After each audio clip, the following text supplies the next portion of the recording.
नमस्कार, मैं हूं मोनिका सिंह और आप देख रहे हैं इन खबर। इन खबर में वो खबरें जो दरअसल अपने दर्शकों तक कई लोग नहीं पहुंचा पाते और अंदर की खबर जो हम हर एक उस पे पर्दे जो हैं खोलते हुए चलेंगे।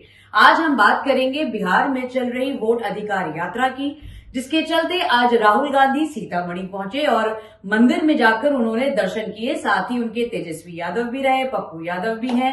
और ऐसे में ये क्या मायने रखते हैं, ज्यादा बातचीत करने के लिए हमारे साथ हमारे संवाददाता राघवेंद्र है। तो सबसे पहले राघवेंद्र से ये जानना चाहेंगे, राघवेंद्र आप ये बताएं कि सीतामढ़ी आज राहुल गांधी मंदिर में दर्शन करने पहुंचे, आखिरकार उसके मायने क्या निकाले जाएं? देखिए, जहां तक सवाल ये है कि सीतामढ़ी में राहुल गांधी के आने और जानकी माता मंदिर में दर्शन करने के क्या मायने हैं, तो अगर इसका बात किया जाए तो देखिए, इंडिया गठबंधन लगातार ये प्रयास कर रहा है कि सीतामढ़ी जिले में कैसे जो है बढ़त हासिल की जाए। ये आप मेरे पीछे देख पा रहे हैं, यही जानकी मंदिर है जहां पे राहुल गांधी और तेजस्वी यादव ने दर्शन किया, साथ में पप्पू यादव भी मौजूद थे। यही वो गेट है जिससे अंदर गए और दर्शन करने के बाद जब तेजस्वी यादव और राहुल गांधी बाहर निकले तो मीडिया के साथियों ने, हमने भी जब उनसे सवाल किया कि आखिर क्या कुछ होने वाला है, क्या इससे बदलाव आएगा, और अभी जो है उन्होंने पूजा पाठ जब किया तो आखिर माता से क्या मांग की। उन्होंने बताया कि माता की उन्होंने पूजा की और कहा कि जो है अभी वर्तमान में जो सरकार चल रही है उससे बिहार वासियों को निजात मिले।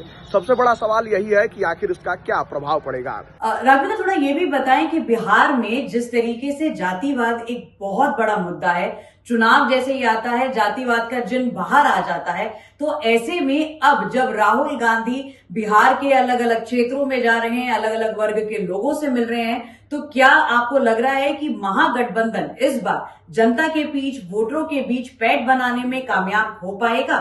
लगातार इस यात्रा के माध्यम से जो है इंडिया गठबंधन का ये प्रयास है कि कैसे जो है वोटरों को अपने तरफ लुभाया जाए। और जहां तक ये सवाल है कि आखिर किस रणनीति पर काम किया जा रहा है, देखिए, इंडिया गठबंधन लगातार अल्पसंख्यक, पिछड़ा और दलित समुदाय को एकजुट करने का प्रयास कर रहा है। ये देखना होगा कि आने वाले चुनाव में आखिर ये पूरा समाज इस रणनीति पर काम किया जा रहा है, एकजुट होता है कि नहीं। हालांकि अभी देखिए, इस शहर की सीटों पर तो ये फार्मूला काम करता हुआ नजर नहीं आता है, लेकिन ग्रामीण क्षेत्रों में जरूर इस फार्मूले पर इंडिया गठबंधन को बढ़त मिलती हुई नजर आती है।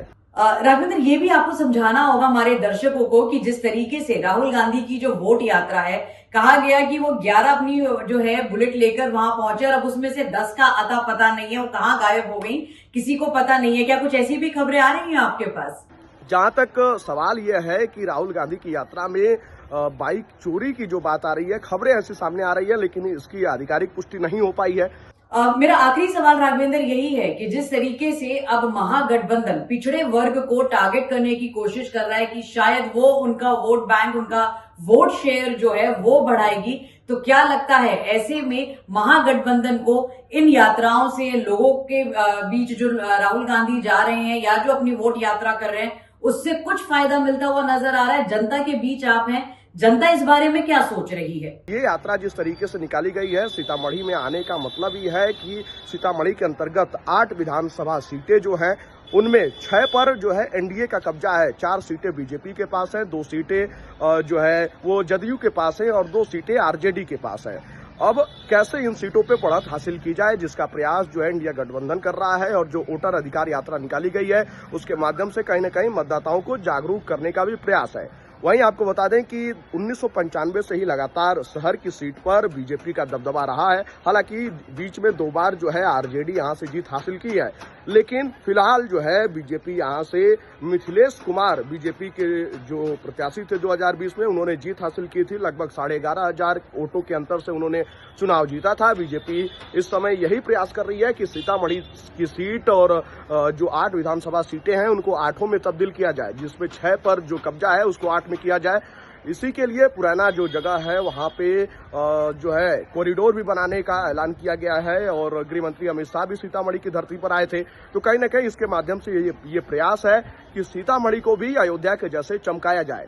तो ये थे राघवेंद्र हमारे साथी जो इस समय बिहार में मौजूद हैं। बिहार चुनाव में वो अलग अलग जगह जा रहे हैं, लोगों से बात कर रहे हैं, अलग अलग मुद्दे आपके सामने लेकर आ रहे हैं। तो याद रखिए, हम भी आपके पास ऐसे ही जुड़ते रहेंगे, आते रहेंगे और कुछ और खबरें बिहार चुनाव को लेकर जो अभी तक छुई नहीं है, जिनकी परतें अभी तक खुली नहीं है, वो आपके पास लाएंगे ताकि एक क्लियर पिक्चर जरूर हमारे दर्शकों को मिल सके कि इस बार बिहार चुनाव में किसका पलड़ा भारी है, कौन हल्के में चल रहा है और बिहार की जनता का मूड इस बार क्या कहता है। फिलहाल ऐसे ही हम और खबरें लेकर आते रहेंगे, आप जुड़े रहिए इन खबर के साथ।